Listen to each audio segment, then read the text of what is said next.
भक्त पान संयोग और भक्त पान संयोग और उपकरण संयोग। भक्त पान संयोग क्या?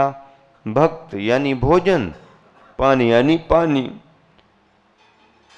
एक आहार पानी को दूसरे आहार पानी में मिलाने को भक्तपान संयोग कहते हैं। एक आहार पानी को किसी एक व्यक्ति के आहार पानी में किसी दूसरे व्यक्ति के आहार पानी को मिला दिया, ये भक्तपान संयोग है।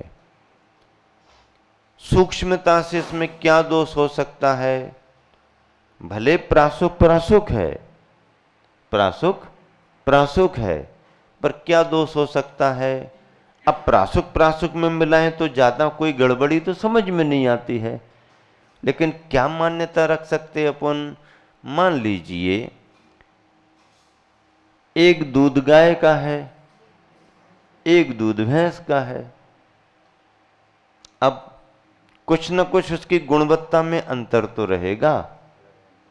कोई जर्सी गाय वाला ले आया, कोई अपनी देसी गाय वाला ले आया, कोई गिर गाय का लेके आया, कोई सामान्य गाय का लेके आया। दूध तो दूध दिख रहा, लेकिन उनकी क्वालिटियों में तो अंतर रहता। महाराज अब ऐसा तो होता ही रहता है, ऐसा कौन बंद करता है? ऐसा तो चलता ही रहता है, चलता तो रहता है। शायद उद्देश्य ऐसा भी हो, अथवा ये उद्देश्य ना भी हो, तो फिर दूसरे का दूसरे में, दूसरे का दूसरे में, सचित्त है अचित्त है आदि आदि कुछ ऐसे भी हो सकते हैं। तुम्हारा ज़्यादा गर्म है, उसका उतने टेम्परेचर को लेके गर्म नहीं है। तुम्हारा थोड़ा ठंडा, उसका ज़्यादा गर्म है। किसी की दाल सब्जी किसी प्रकार की है, किसी की सब्जी किसी प्रकार की है, किसी का सामान किसी प्रकार का, किसी का सामान किसी प्रकार का। तो प्रकृति विरुद्धता का भी विचार हो सकता है, अथवा और भी कोई सूक्ष्मता का विचार हो। परिभाषा तो यही बनी कि एक आहार पानी को दूसरे आहार पानी में मिलाने को भक्तपान संयोग कहते हैं। कुएं का पानी है, एक किस मोहल्ले के कुएं का पानी है, एक उस मोहल्ले के कुएं का पानी है। अब अभी गर्मी के दिनों में ज़्यादा टेस्टिंग कराना पड़ती थी, क्योंकि वाटर लेवल डाउन होता है। तो भाई इस कुएं का देखो, उस कुएं का देखो, हैं किसमें कितने वो क्या रहते हैं, टीडीएस या कुछ ऐसा कहते हैं ना, टीडीएस, उसमें क्षारीयता कितनी है? किसी में 700, किसी में 800, किसी में 500। वो सब पानी प्रकृति विरुद्ध है, खारे रहेंगे और बॉडी को ठीक नहीं रहेंगे। लेकिन वो यदि 400 के लेवल पर है, 300 के लेवल पर है, तो ठीक है। ये देखना पड़ता है। सामान्य जन तो कैसा भी लेते रहते हैं, चलता रहता है। अब महाराज जी भी ध्यान ना दें और श्रावक और ही ज्यादा ध्यान ना दे तो भी चलता रहता है। लेकिन कभी कभी प्रकृति विरुद्धता आने लगती है, तो उसको चेक कराना पड़ता है। गर्मियों के दिनों में पानी की ज़्यादा आवश्यकता पड़ती है, इसलिए ज़्यादा सावधानी रखनी पड़ती। बरसात के दिनों में वाटर लेवल बढ़ जाने से उसमें अंतर भी आ जाता है, फिर पानी कम पिया जाता है, तो उतना ख्याल नहीं जाता है। इसका ये फर्क है। एक के आहार पानी में दूसरे के आहार पानी को मिला देने से ये भक्तपान संयोग, यदि प्रकृति विरुद्धता हुई या कोई दोष लगा तो उससे उस जन्य कर्म का आश्रय होगा। उपकरण संयोग, अपने कमंडलू आदि उपकरणों का दूसरे की पिच्छी आदि से परिमार्जित करने को उपकरण संयोग है। आपको पिछी मिली है, लेकिन अपनी पिछी से अपने कमंडल का परिमार्जन ना करके, देना थोड़ी तुम्हारी पिछी, क्यों क्या करना, थोड़ी आवश्यकता है, लाओ ना, इतना मोह काय को करते, लाओ तो थोड़ा। उससे और करे इतना मोह करते हो क्या, तुम्हारी है क्या? उसकी उठा ली, लगा करके दे दी। बाद में अपनी पीछे को साफ सुथरा, देखो हमारी कितनी नई है। उपयोग नहीं कर रहे हो, करे नई है। अरे उपयोग करते करते पुरानी करने के लिए तो दी गई है क्या, नई बना करके रखने को दी है? नहीं नहीं, हम तो केवल पिछी का उपयोग आशीर्वाद देने में करते हैं।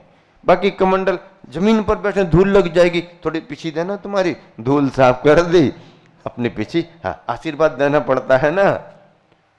ऐसा थोड़ी है, उपकरण उपयोग करने के लिए है, अपने उपकरण का उपयोग स्वयं करें। कमंडल भी उपकरण है, पिछी भी उपकरण है। जीव जंतु कहीं पर लगे हैं तो उनके बचाव के लिए जीव दया के उपकरण पिछी का उपयोग करना पड़ता है। अपना ग्रंथ सुरक्षित अच्छा कवर लगा के रख दिया, थोड़ा देना आप अपना, क्यों भैया आपका भी तो है, हाँ हम बाद में अपने देखेंगे, देखो हमारा कितना फ्रेश नया रखा है, तुम लोग पढ़ पढ़ के कैसा कर देते हो। ट्रेन में सफर कर रहा था एक व्यक्ति, सुबह सुबह उसको अखबार पढ़ने का भाव हुआ, अब उसके पास था नहीं, बाजू में एक व्यक्ति पढ़ रहा था। थोड़ी देर बाद उसने कहा भाई साहब पेपर फ्री हो गया क्या? उसको भी लगा पढ़ लिया है, ले लो। उसने अखबार को आगे बढ़ा दिया। अब पेपर लेने के बाद वो कहता है भाई साहब थोड़ा अपना चश्मा और दे दो। अरे भैया तो चश्मा और दे दें क्या? आपको चश्मा लगता तो अपने पास रखो ना। नहीं नहीं हमारे पास रखा तो है, लेकिन अब हमने सोचा आपने अखबार दे दिया तो आपके ही चश्मे को लगा करके। ऐसे व्यक्ति होते हैं, अपने पास साधन है उसका उपयोग नहीं करेंगे, दूसरे का साधन दूसरे को कहेंगे और नहीं देगा। कितना मोह करता है ये, है ऐसा करता है वैसा करता है। लोग तो कितने उदार होते हैं, ये बड़ा कंजूस दिख रहा है, ऐसा बोलते हैं। उपकरण संयोग। अब निसर्ग, प्रवृत्ति को निसर्ग कहते हैं, प्रवृत्ति को निसर्ग कहते हैं। प्रवृत्ति मन वचन काय की प्रवृत्ति होती ना, इसको निसर्ग संज्ञा दी है। इसके तीन भेद, काय निसर्ग, बांग निसर्ग और मनो निसर्ग। काय निसर्ग दुष्टता पूर्वक काय की प्रवृत्ति को काय निसर्ग कहते हैं। हाथ में लाठी लिए है, बूढ़ा आदमी अपने बचाव के लिए लाठी लेकर के जा रहा, तो उसके लाठी पकड़ने के तरीके में और लाठी के रखने के तरीके में अलग अंतर आएगा, क्योंकि वो सहारा मान के चल रहा।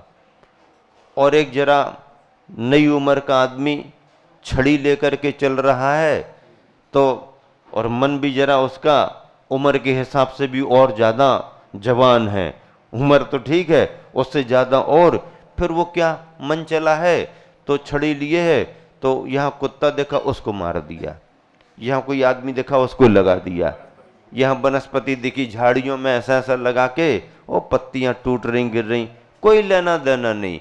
मतलब मन में सरलता नहीं है, मन में दयालुता नहीं है, वो छड़ी उसके का सहारा नहीं है, शान शौकत का कारण बन गई। तो दुष्टता के अभिप्राय को लेके यदि कोई चलेगा तो कीड़े मकोड़ों को क्या देखेगा, अड़ोसी पड़ोसी को क्या देखेगा। भीड़ खड़ी है, साइड से रास्ता है, बूढ़ा आदमी बाजू से निकल जाएगा, भैया किसी का धक्का ना लग जाए नहीं तो गिर जाएंगे। और ये मनचला जवान बीच में से निकल करके जाएगा और दो चार को गिराएगा, और यदि कहें भैया तुमने धक्का दे दिया तो कहेगा रास्ते में काहे को खड़े हो तुम, अरे बाजू से भी तो हमें तो सीधे निकलना था, हमको तो सीधे निकलना था। ये दुष्टता का अभिप्राय, सरलता का अभिप्राय नहीं। तो काय में दुष्टता पूर्वक काय की प्रवृत्ति को काय निसर्ग कहते हैं। बांग निसर्ग दुष्टता पूर्वक वचन की प्रवृत्ति को बांग निसर्ग, और मनोनिसर्ग, दुष्टता पूर्वक मन की प्रवृत्ति को मनोनिसर्ग कहा गया। इस तरह से ये जो विषय चल रहे हैं, अजीबाधिकरण को आधार बना करके इन सबको लेकर के जो परिणाम बनते हैं या जो हमारी परिणामों के अनुरूप प्रवृत्ति होती है, इससे कर्म का आश्रय होता है। ये सब बातें ग्रंथों में क्यों लिखी गई? हमारे ख्याल में नहीं आती ना, जल्दी ख्याल में नहीं आती। हमारी दिनचर्या तो मशीन की तरह चलती रहती है, चल रही, कई बार ख्याल भी नहीं दे पाते, चलता रहता। लेकिन सम्यक दृष्टि भव्य आत्मा संसार में भले है, पर लक्ष्य क्या है? संसार कब छूटे। अभी घर गृहस्थी नहीं छोड़ पा रहा, जवाबदारियां पूरी हैं, निभा भी रहा है, लेकिन भाव क्या बनाता है? सुबह शाम क्या भाव निभाता है? भगवान, ये संसार हमारा कब छूटे। मंदिर दर्शन करने आता है, दर्शन करते करते क्या भाव निभाता? भगवान, आपने तो अपने स्वभाव को, पद को प्राप्त कर लिया, मुझ संसारी को भी आप जैसा पद कब प्राप्त होगा। ये भाव निभाना पड़ती है। मंदिर दर्शन करने क्यों आते हैं? क्यों आते मंदिर दर्शन? दूसरों को मालूम हो जाए कि हम भी अभी यहीं पर हैं या हम भी अभी जिंदा बने हैं, ये दिखाने आते क्या है? काय के लिए मंदिर में आते? काय के लिए मंदिर में आते? उपस्थिति दर्ज कराने आते। लोगों को ख्याल में तो रहे कि हम भी हैं, हमारा भी कोई अस्तित्व है। मंदिर भले किसी ने बनाया है, लेकिन हम आएंगे, आते रहेंगे, कौन मना करता है, हम देखते हैं। इसके लिए मंदिर आते क्या? नहीं, इसके लिए मंदिर नहीं। कोई हमको देखे, इसके लिए मंदिर नहीं आते। क्या? कोई हमको देखे, इसके लिए मंदिर नहीं आते। मुझे भगवान को देखना है, इसलिए मंदिर आते हैं। मुझे भगवान के दर्शन करना है, इसलिए मंदिर आते हैं। क्यों? क्योंकि भगवान न घर में मिलेंगे और न मार्केट बाजार में मिलेंगे। भगवान कहाँ मिलेंगे? भगवान मंदिर में मिलेंगे। इसलिए मंदिर आते हैं, बार बार आते हैं। सुबह भी आते हैं, शाम को भी आते हैं। दर्शन करते हैं, भावपूर्वक दर्शन करते हैं। क्यों दर्शन करते हैं? इस भावना से दर्शन करते हैं कि भगवान, जिस पद को आपने प्राप्त कर लिया है, वह पद मुझे भी प्राप्त हो। क्यों आते हैं रोज रोज? क्योंकि हम भूल जाते हैं, विस्मृत हो जाते हैं। सुबह हमने ऊर्जा ले ली, सुबह हमारा मन भर गया, सुबह हम तरोताजा हो गए, लेकिन अब मंदिर से घर गए, घर से बाजार गए, दुकान पर गए, मंडी गए, खेती किसानी में गए, भागा दौड़ी करी, वो संस्कार हमारा कमजोर हो जाता है, छीन होने लगता है। फिर आ जाते हैं, फिर दर्शन करते हैं, और आप बार बार मंदिर आकर के तब तक भगवान के दर्शन करते रहो। कब तक? तब तक कब तक? तब तक भगवान के दर्शन करते रहो, जब तक भगवान के दर्शन करते करते तुम्हें अपने अंदर के भगवान की याद ना आ जाए। करते रहो, आज नहीं कल नहीं परसों, एक ना एक दिन हमें अपने भगवान की याद आएगी। आप तो नदी के किनारे बैठ जाओ इस आशा से कि एक ना एक दिन लहर कहाँ आएगी? घर में आएगी क्या? बाजार में आएगी क्या? नहीं, नदी के किनारे बैठो। हम तो कब से बैठे, अभी तक धैर्य तो रखो, प्रतीक्षा तो करो, हवा तो चलने दो। हाँ, आप प्रतीक्षा करके बैठे रहो। कब तक बैठे रहो? जब तक नदी की लहर तुम्हारे पास तक ना आ जाए। नहीं महाराज आप तो टाइम बता दो कब तक। टाइम हमारे पास भी नहीं है और तुम्हारे पास भी नहीं है। अपने भगवान की याद कब आ जाएगी? आप तो मुहूर्त बता दो ना। आपके पास तो पत्र होगा, कैलेंडर होगा, आप बता दो ना, हम सब काम छोड़ करके पहुंच जाएंगे। बस नहीं, ऐसा कोई मुहूर्त नहीं है किस मुहूर्त पर जाओ तो याद आ जाए। वो तो मन का मुहूर्त जब बन जाए किसका मुहूर्त बन जाए? मन का मुहूर्त जब बन जाए तो तुम्हें भगवान की याद है। लेकिन याद कब आएगी?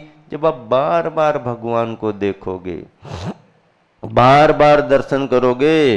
तो बार बार दर्शन करने से कभी ना कभी अपने भगवान की याद आएगी ही आएगी। अपना भगवान जाएगा कहां? जाएगा कहां? है तो अंदर ना।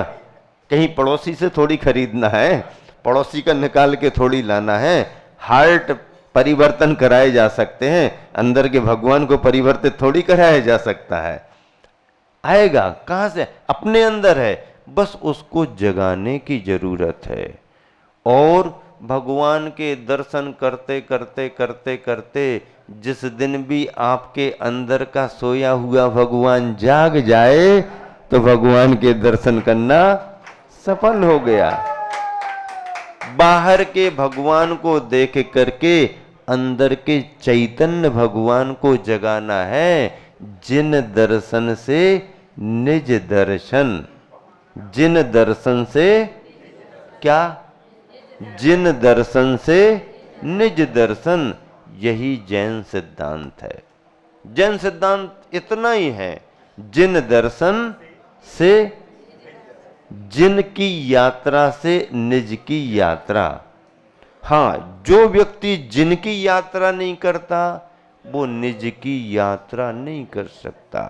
हमारी आत्मा भगवान है, पर बाहर के भगवान के पास जाना पड़ेगा, तभी अंदर का भगवान तुम्हें याद आएगा।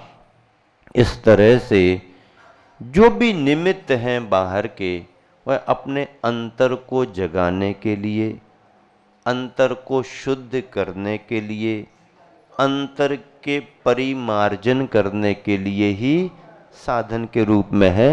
सुबह सुबह का आपका स्वाध्याय एकदम बिल्कुल तरोताजा आनंद के साथ एकदम प्रातःकालीन बेला में हो रहा है। और बस स्वाध्याय के साथ आपको अपने शेष आवश्यक कार्य, आवश्यक धर्मों का भी पालन करना है।